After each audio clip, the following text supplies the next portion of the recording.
ஊழலற்றவர், ஊழல் அந்த குற்றச்சாட்டே இல்லாத ஒரு கிளீன் மேன் செங்கோட்டையன் அப்படிங்கிறது இப்போ ரீசெண்டாக ட்ரெண்ட் ஆகிட்டு இருக்கு. அது ஒரு வகையில் ப்ளஸ்னா கூட இன்னைக்கு ஊழல் இல்லாத அரசியல்வாதிகள் யார் இருக்கா சொல்லுங்க. சாதாரண லெட்டர் பேட் கட்சியாக இருந்தால் கூட அவங்க எங்கேயாவது போய் ஒரு தகராறு பண்ணி ஏதாவது சாதாரண ஒரு வீட்டு வாசலில் செங்கல்ல கொட்ட முடியுதாங்க? ஒரு கவுன்சிலர் விடுறாரா?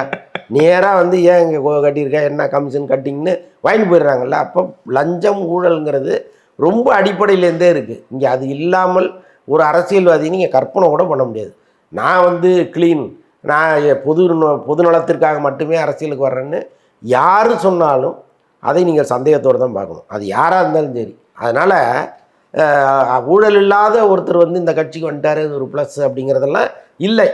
யார் வந்தாலும் அவங்க பின்னணியில் ஒரு ஊழல் இருக்கும். ஏதோ ஒரு வகையில் அவங்க கையை நீட்டிருப்பாங்க. அது செங்கோட்டையனாக இருந்தாலும் அதுதான் உண்மை.